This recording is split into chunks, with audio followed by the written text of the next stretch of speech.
आज के इस वीडियो में हम लोग पढ़ेंगे एक्सरसाइज 6.1 के क्वेश्चन नंबर 9 का सोल्यूशन, है ना। 9 का सोल्यूशन करेंगे और इससे आगे क्वेश्चन का सोल्यूशन करेंगे, ठीक है। प्रीवियस वीडियो में फ्रेंड मैंने क्वेश्चन नंबर 1 to 8 तक के सारे क्वेश्चन का सोल्यूशन कर दिया था, ठीक है, और इसके बेसिक्स भी बताए थे इस चैप्टर के, है ना। तो आप मुझे जरूर देख लेंगे, है ना। चलिए, तो क्वेश्चन नंबर 9 का हम लोग सोल्यूशन करते हैं, तो समझने का प्रयास करेंगे। बेहद आसान है, बस केवल पहले आप समझें, है ना। समझेंगे तो आपको अच्छा लगेगा, बिल्कुल बहुत अच्छा लगेगा, ठीक है। तो चलो देखो जी, a balloon which always remains spherical, एक ऐसा बैलून है जो हमेशा स्फीयर के रूप में रहता है, गोले के रूप में रहता है ना। उसका आकार जो है हमेशा, चाहे आप उसमें फुलाओगे यानी पंपिंग करके फुलाओ, या आप इसी तरह से रहने दो, वो हमेशा दिखेगा। तो कैसा दिखेगा? स्फीयर के रूप में, ऐसा बोल रहा है।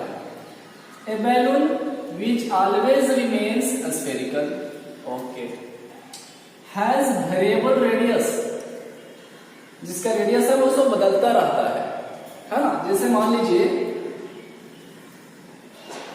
ये बैलून है ना, इसका रेडियस r है, और जब मतलब ये बैलून है ना, रेडियस मैंने बोला r है। जब इसमें पंपिंग करोगे, हवा बाहर डालोगे इसमें, ठीक है, तो इसका रेडियस बदलेगा, यानी कि पूरा बदलेगा, वॉल्यूम बदलेगा, है ना। ये रेडियस क्या हो गया? वेरिएबल, बदलने वाला हो गया, है ना। ऐसा बोल रहा है क्वेश्चन, क्लियर बोल रहा है आपसे, ठीक है। स्फेरिकल, ठीक है, हैज वेरिएबल रेडियस, ओके।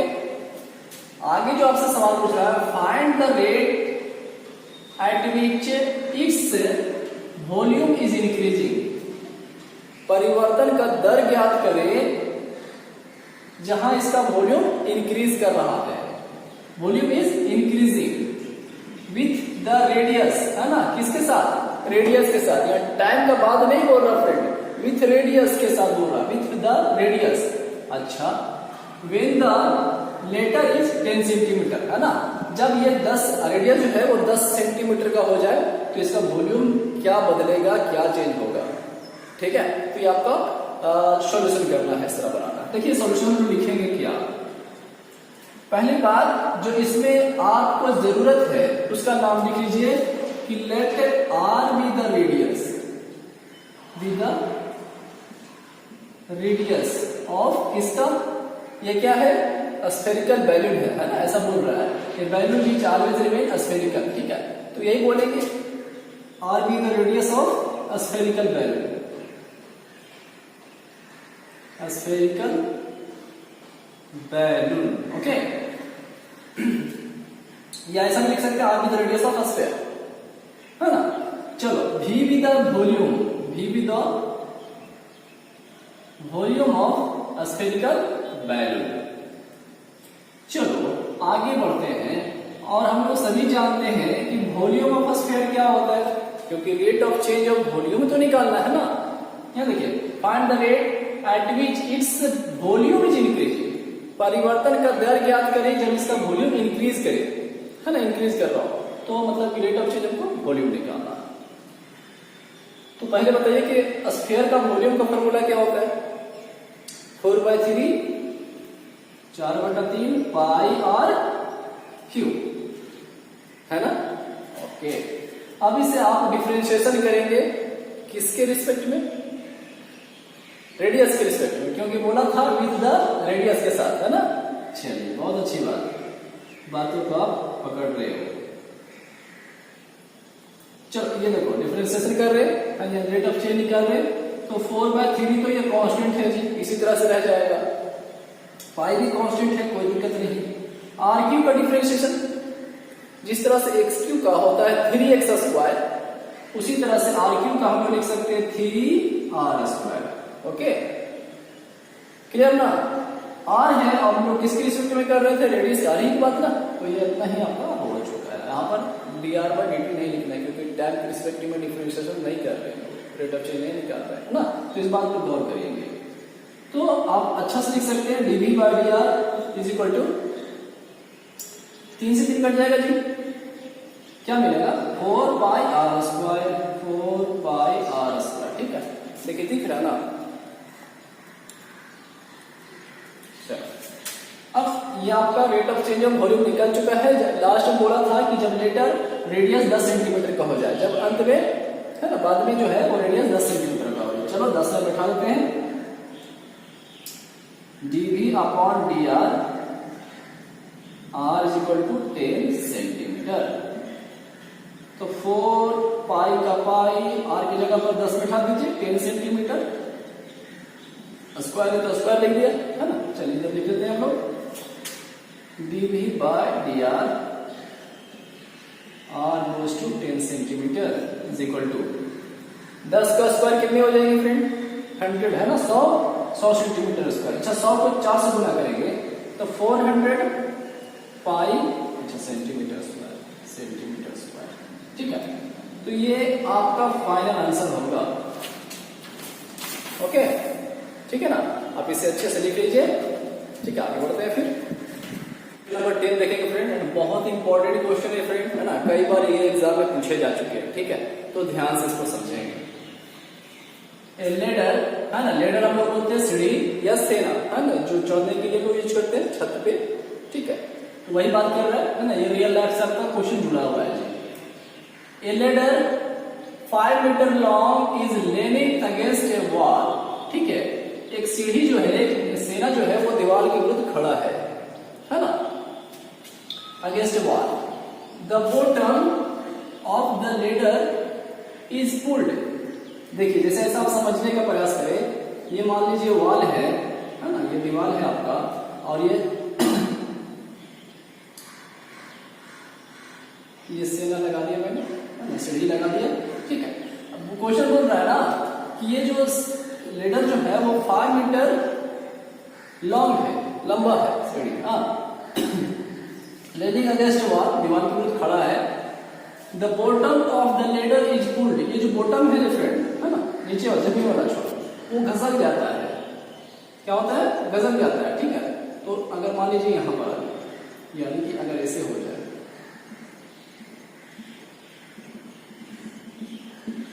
है ना, तो आप पहले ये समझ लीजिए मेन वाले से कि ठीक है ये मेरा x है, ये y है ना, ये मेन की बात कर रहे हैं, जो पहले सीढ़ी लगा था, सेना लगा था।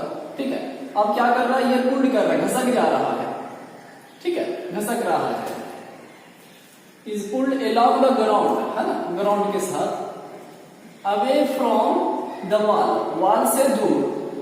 ठीक है, सिंपल बात है। At the rate of 2 centimetre पर सेकेंड। यहां देखिए लिख दिया कि ये जो घसक रहा है, पुल्ड जो हो रहा है, ठीक है, बॉटम वो कितना सेंटीमीटर पर सेकेंड? 2 सेंटीमीटर पर सेकेंड घसक रहा है जी। ठीक है, मतलब ये चेंज हो रहा है। ठीक है, मतलब कि क्या हो गया यहाँ पर, dx अपॉन dt। टाइम की बात कर रहा है फ्रेंड, है ना, तो हम लिखेंगे, यहाँ पे लिख लेते हैं कितना है, 2 सेंटीमीटर पर सेकेंड, है ना, एकदम आराम से घसक रहा था, चेंज हो रहा था। ओके, आगे क्या बोलता है, आगे देखते हैं। हाउ फास्ट, कितना तेज या कितना तेजी से, is its height on the wall decreasing. वाह, ये अगर जो है बॉटम ऑफ द लेडर जो है वो पुल्ड घसकेगा फ्रेंड, तो इसका हाइट भी कम हुआ कि नहीं, है ना। ये पहले हाइट ये था, ये इतना हाइट था, है ना, अब क्या हो गया, ये वाला तो पुल्ड यहाँ हो गया, ऐसे घसक गया, तो इसका हाइट जो है वो कितना तेजी से घटेगा, उसे आपको रेट ऑफ चेंज निकालना है। Okay, how fast is its height on the wall decreasing. Okay, आगे देखिए उत्तर में, जब the foot of the ladder is 4 metre away, है ना, आपको रेट ऑफ चेंज अब क्या निकालना, हाइट निकालना, लेकिन आगे बोल देता है कि जब आप ये जो हाइट है, ये जो बॉटम ऑफ द लेडर है ना, 4 मीटर पर हो जाए, 4 मीटर दूर हो जाए। ठीक है, 4 मीटर दूर हो जाए तो हाइट क्या डिक्रीज करेगा, है ना। तो लास्ट का बात है, लास्ट में पॉइंट पुट करेंगे। ठीक है, तो कितना मिलेगा, लेकिन हम लोग इसको देखिए किस तरह से बनाएंगे। ओके, है ना, तो थोड़ा ध्यान से देखना। तो देखिए लिखेंगे पहले हम लोग सॉल्यूशन में कि लेट x जो है वो बेस है ना। ठीक है, let x be the base of ladder, है ना, ये 1 है। अच्छा, y be the height, y be the height of the ladder. Okay, ये बेस हो गया, ये हाइट हो गया, है ना। अच्छा, गिवन क्या है कि dx upon dt is equal to 2 centimetre पर सेकेंड, है ना। तो फ्रेंड पहली बात ये करो, मेन है ना, मेन आप फिगर पे देखो, ये तो जब पुल्ड किया तब बात की बात है। तो मेन वाले देखिए, यहां नाम देते हैं यार A B C. A B C आप ट्रायंगल देखो, ट्रायंगल के रूप में है ना। अब ये जब ट्रायंगल है तो कौन सा ट्रायंगल आप बोल सकते हैं इसे, इस तरह का फॉर्म को राइट एंगल ट्रायंगल, है ना, समकोण त्रिभुज। और जब समकोण त्रिभुज होता है फ्रेंड तो हम लोग लिख सकते हैं लंब का स्क्वायर यानी कि p square plus b square is equal to h square, ऐसा हम लोग लिख सकते हैं। तो लिखेंगे सिंस, यहां पर लिख सकते हैं ये y है ना, हाइट ना है, सिंस लिख सकते हैं y square plus x square, base height square है ना प्लस बेस का square is equal to h square. H क्या है आपका 5 मीटर, 5। ओके ना। चलो हम इसे क्या ऐसा डिफरेंशिएशन कर सकते हो, डिफरेंशिएशन कर। तो y स्क्वायर का डिफरेंशिएशन अच्छा किसके रिस्पेक्ट में, टैन के रिस्पेक्ट में, क्योंकि टैन के रिस्पेक्ट में सब कुछ बदल रहा था। तो टैन के रिस्पेक्ट में हम लोग रेट ऑफ चेंज निकालेंगे। तो 2y dy on dt, y square पे 2y हो गया और y है टैन के रिस्पेक्ट में हो रहा है तो dy dt। x स्क्वायर का क्या हो जाएगा 2x, और क्या लिखाएगा dx अपॉन dt। 5 का स्क्वायर 25 यानी नंबर है ना, नंबर का डिफरेंशिएशन 0 यानी कांस्टेंट का डिफरेंशिएशन 0। ठीक है यहां तक। हाँ जी, क्या करते हैं, जिसका वैल्यू दिया है मालूम है उसको पुट कर लीजिए, दिख रहा है जी। अच्छा, 2y dy और dt plus 2x dx by dt का वैल्यू मालूम है ना, 2 सेंटीमीटर पर सेकेंड बराबर है क्या 0, यानी कि 2y dy by dt is equal two plus 4 4x centimetre पर सेकेंड इज इक्वल टू 0। ठीक है। अब क्या करने वाले, इस वाले पार्ट को उधर लेके चले जाइए। तो लिख सकते हैं 2y dy by dt is equal to -4x centimetre पर सेकेंड, है ना। फाइनली हम लोग क्या लिख सकते हैं, dy by dt -4x centimetre पर सेकेंड बटा 2y, है ना। यहां तक हो गया। अब हम लोग और अच्छे से लिख सकते हैं, कटेगा क्या यहाँ पर 2 से कट जाएगा, 2 दूनी 4, तो क्या मिला जाएगा -2x सेंटीमीटर, देखिए लिख देते हैं यहाँ पर 2y sorry dy by dt is equal to -2x centimetre पर सेकेंड बटा, है ना, अपॉन क्या y। ये rate of change of height निकल चुका है फ्रेंड, लेकिन लास्ट में बोला था आपसे कि जब ये x जो है वो 4 सेंटीमीटर की दूरी पर हो, यानी जो ये बॉटम ऑफ द लेडर जो था वो 4 मीटर अवे हो जाए तो हाइट क्या होगा, height rate of change of decreasing क्या होगा। ठीक है। तो चलिए इसके लिए मैं थोड़ा सा इधर साइड में आपको बता दूं, है ना, दिखे ना अच्छे से, ये रफली आपको बता रहा हूं। ठीक है, इधर दिखेगा यार, हाँ देखिए समझने का प्रयास करेंगे जी। इधर रफ वाली बात कर रहा हूं फ्रेंड। आप ये बताइए कि x square plus y square is equal to कितने हैं 25। अगर इसके ग्राफ की बात करें, है ना, फिगर, तो y square plus x square equal to 5 का स्क्वायर 25 हमेशा लिख सकते हैं ना। हाँ जी, ये तो मेन इक्वेशन है ना, y square plus x square बराबर 25, कोई दिक्कत नहीं है, ये मेन इक्वेशन है। जब x बोला था 4 सेंटीमीटर हो जाए, जब यहां लिखिए तो when x बराबर 4 सेंटीमीटर, जब 4 सेंटीमीटर तो y की वैल्यू क्या होगा, इसीलिए हम लोग y की वैल्यू निकालने के लिए ऐसा कर रहे हैं, है ना। x तो यहाँ x और y दोनों ना है, तो वैल्यू पुट करेंगे तो x और y के दोनों को वैल्यू पुट करना पड़ेगा ना। ठीक है, इसीलिए हम लोग ऐसा कर रहे हैं कि मुझे y की वैल्यू मिल जाएगा। बोला था x कितना हो जाए 4, हाँ क्या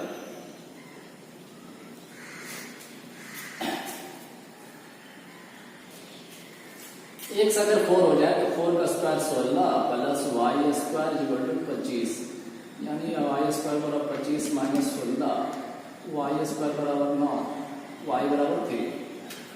ठीक है, तो ये मतलब ऐसा हम इसलिए किए फ्रेंड, है ना, क्योंकि x तो बोल रहा है कि 4 मीटर अवे, तो y कितना होगा वो हम वैल्यू पुट कर रहे हैं। y कितना निकल जाता है 3, है ना। तो ये अपने से समझने के लिए साइड में लिख लीजिएगा, है ना। ठीक है, ये आप रफली लिखेंगे, ये रफ में है।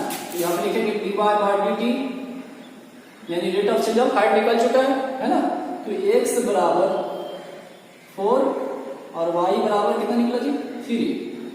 चलो पुट कर लेते हैं, एक जगह पर 4 4 8 माइनस 8 सेंटीमीटर पर सेकेंड, अच्छा बटा y की जगह पर 3। ठीक है, तो ये आपका फाइनल आंसर हो गया, है ना। आप इतना अच्छे से लिखेंगे, ओके। चलो उतारो, ठीक है। यहाँ पर थोड़ा सा एक बात ध्यान दे दीजिएगा कि मीटर में दिया होता है x बराबर 4 मीटर, तो y भी कितना निकलेगा 3 मीटर, तो मीटर m लिख लेंगे। ठीक है, तो यहाँ जब पुट करेंगे एकदम एक बार थोड़ा सा फ्रेंड, है ना, क्या कि यूनिट में कोई दिक्कत ना हो, आंसर यही आएगा, लेकिन थोड़ा सा मैं आपको फिर से इसको मिटा कर बताता हूँ, क्योंकि मीटर था दिया हुआ है। तो 4 दूनी 8, अच्छा ऐसे करते हैं, -2 का 2, x की जगह पर 4 मीटर बिठा दीजिए, 4 मीटर, ओके। कितना है सेंटीमीटर पर सेकेंड बटा y की जगह पे कितना 3 मीटर, है ना। तो मीटर में से मीटर कट गया, ठीक है। तो क्या मिला आपको, -4 दूनी 8 सेंटीमीटर पर सेकेंड बटा 3, वही तो है ना। ये एक लेना और लिख लेता हूँ, dy बाय dt, है। यूनिट लिखने में आप कंफ्यूज ना करें कि 4 मीटर y बराबर 3 मीटर बराबर कितना मिला 2 चौके 8 माइनस 8 सेंटीमीटर पर सेकेंड बटा 3, ओके। ये आपका रिक्वायर्ड होगा, ठीक है। आप थोड़ा और अच्छा से लिख लो, है ना, फिर कंफ्यूज ना करेंगे। ओ अच्छा, लिखो इसको। क्वेश्चन नंबर 11 फ्रेंड, हाँ देखो, क्वेश्चन 11 आपसे पूछ रहा है, a particles move along the curve. एक पार्टिकल्स है जो कर्व के अलोंग घूम रहा है, ओके, मूव कर रहा है along the curve, okay. Curve दिया हुआ है 6y = x³ + 2, ये कर्व का इक्वेशन है। बोला फाइंड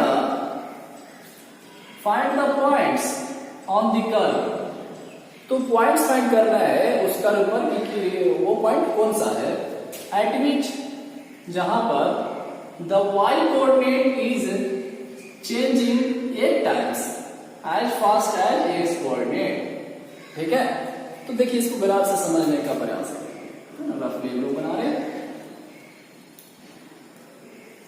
सपोज ऐसा है, हाँ, तो बोलता है कि एक पॉइंट जो है वो मूव कर रहा है, कहां पर अभी पता नहीं, हाँ, लेकिन एक कर्व में मूव कर रहा है। मैंने मान लिया आपका पॉइंट है जो वो XY है, ठीक है ना। आगे बोलता है, फिर से मैं पढ़ दूं, a particles moves along the curve, okay, curve दिया हुआ था। Find the points on the curve, curve पर वो पॉइंट फाइंड करना है। मैंने पॉइंट का नाम लिख लिया है कि वो XY है।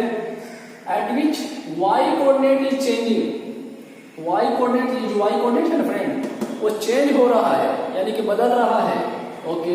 y coordinate changing 8 times as fast as x coordinate, 8 times, है ना। देखिए मतलब कि y कोऑर्डिनेट चेंज कर रहा है, यानी कि dy बाय dt, है ना, 8 टाइम्स किसके, dx बाय dt के, देखिए as fast as x coordinate, ठीक है। मतलब दैट आप ऐसा लिख सकते हैं फ्रेंड कि dy बाय dt जो है वो इक्वल है 8 times of dx by dt के,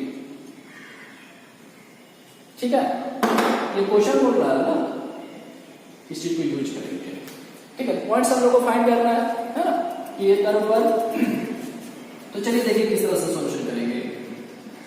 लिखेंगे let Pxy is the point on the curve, curve. Okay, तो सिंस कर्व दिया क्या है 6y = x³ + 2, है ना। तो इसको डिफरेंशिएशन करें, यानी रेट ऑफ चेंज निकालते हैं। तो 6 का 6 y को हम लिख सकते हैं dy/dt। डिफरेंशिएशन करें टाइम के रिस्पेक्ट में। x2 का हो जाएगा 3x² और क्या dx/dt प्लस कांस्टेंट का डिफरेंशिएशन 0 लिखने की जरूरत नहीं है हमको। हाँ जी, इतना लिखा था यहाँ गिवन करके लिखा था ना, तो अच्छा था। गिवन क्या dy/dt = 8 टाइम्स ऑफ dx/dt। क्योंकि जब लिखते हैं तो सब ऊपर में हम सब कुछ लिख लेते हैं डिटेल्स, है ना, उसके बाद बनाते हैं। तो इसको आप अच्छा से लिख लेंगे, है ना, इस चीज को कि dy/dt बराबर 8 टाइम्स ऑफ dx/dt का दिया हुआ था। फिर उसके बाद कर, ओके, दैट इज 6 का 6 dy/dt का dy/dt बराबर 3x²। अच्छा एक सेकंड यूज कर लेते हैं वैल्यू। 6 का 6 dy/dt है ना फ्रेंड, और dy/dt की वैल्यू कितना दिया हुआ है 8 टाइम्स ऑफ dx/dt। लिख लेते हैं 8 टाइम्स ऑफ dx/dt। ये बात समझ में आया? वो dy/dt का ही वैल्यू इतना है, तो वही यूज कर लिए उसकी जगह पे = 3x² dx/dt। क्या कुछ कट रहा है dx/dt, यहाँ dx/dt कट गया दोनों साइड। तो 8 अच्छा 3 से कटेगा, 3 से 3 दूनी 6, तो 8 दूनी कितने मिला 16। 16 = x², है ना। इधर मैं लिख देता हूँ, देखो नीचे अच्छा दिखेगा। तो अगर हम लोग x का वैल्यू निकालना चाहें तो क्या मिलेगा, √over आ जाएगा, √16 = x, है ना। कोई दिक्कत तो नहीं है यहाँ पे। तो बताइए 16 का रूट क्या मिलेगा 4, है ना, +-4 = x। x का वैल्यू 2 मिला, तो प्लस में लिख सकते हैं माइनस में लिख सकते हैं ना। तो यहाँ पर लिख लेते हैं पॉइंट आपको एक x और y माने थे, x मिल चुका है, y निकालना है, ठीक है। तो हम क्या करेंगे यहाँ से लिखेंगे, तो लिखेंगे वे जब x = 4 सेंटीमीटर लिखना, x बराबर 4 हो यानी 0.4 हो, देन y क्या निकलेगा, देन y का पॉइंट, देन y का पॉइंट कैसे निकलेगा। तो जो कर्व इक्वेशन था ना वहां पर वैल्यू पुट कर दीजिए x का। देखिए कर्व यही था ना, x की जगह पर 4 पुट कर दीजिए। तो रफली निकालता हूँ यार, देन मैं लिख देते हैं ना 6y = x³ का, यानी कि 4 का क्यूब 4 का 4 × 4 64 रहेगा, 4 × 16 16 × 64 प्लस कितना है 2। सिंपल है ना, कोई जल्दी मतलब हड़बड़ाना नहीं है। तो 6y = कितने हो गए 64 × 2 66, y = 6 से भाग लगा दीजिएगा आ जाएगा। दैट इज पॉइंट कितना मिला जी, यहाँ कर लेते हैं। दैट इज पॉइंट आपको मिल गया 4,11 411। x का वैल्यू 4 और y का 11 निकला ना, ठीक है। अब इसी तरह से हम लोग निकालेंगे कि जब x बराबर -4 हो, when x = -4 then तब -4 पुट कर दीजिए, यानी कि 6y ओके बराबर ओके -4 का क्यूब -64 +2, है ना, दिख रहा है। तो 6y = -64 और +2 यानी कि -62 और y = -62/6 कटेगा क्या, 2 से कट जाएगा, यस। तो 2 × 6 और 2 × 2 2 × 6 है ना, यानी कि -31/3। दैट इज पॉइंट कितना मिला, x का वैल्यू कितना लिखा -4 और y का -31/3।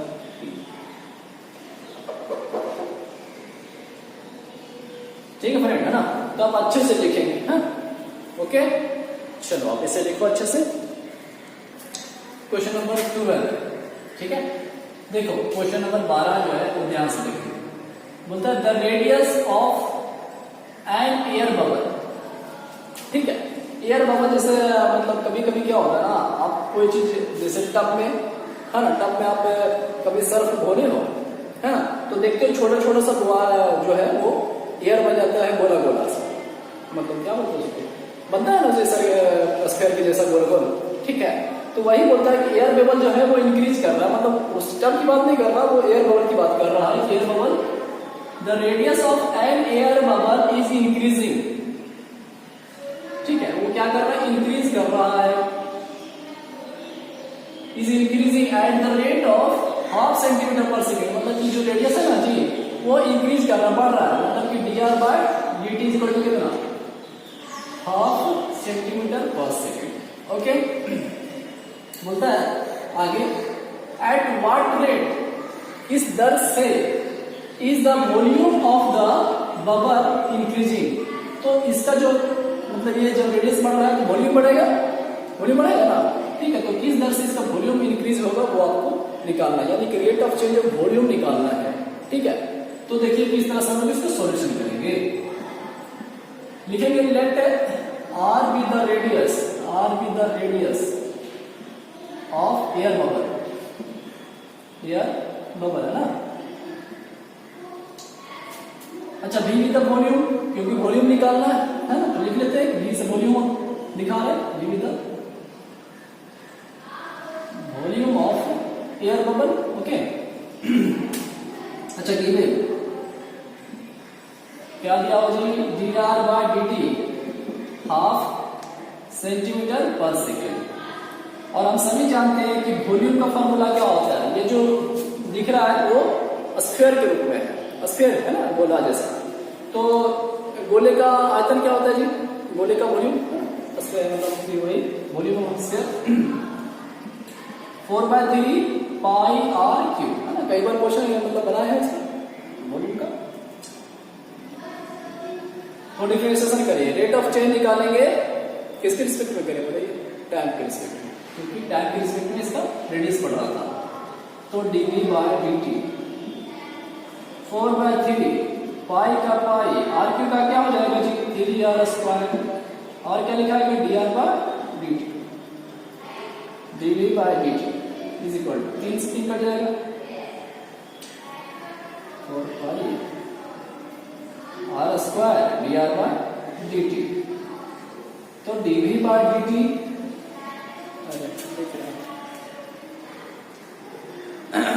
देखना चाहिए, तो 4 pi r square dr by dt को कितना मालूम था, हाफ सेंटीमीटर, हाफ सेंटीमीटर पर सेकेंड कटेगा जी।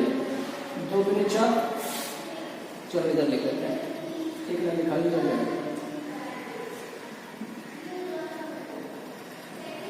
2 pi r square into 1 r square, 2 pi r square centimetre पर सेकेंड है ना।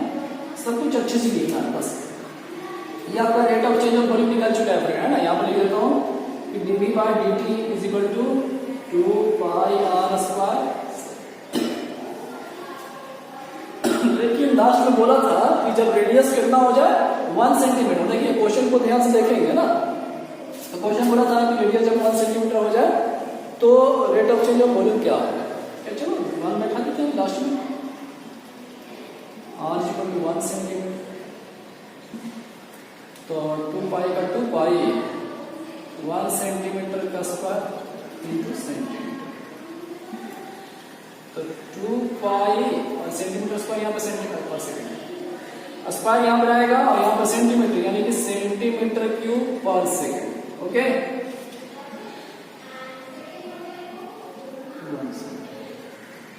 तो ये आपका फाइनल आंसर हो जाएगा,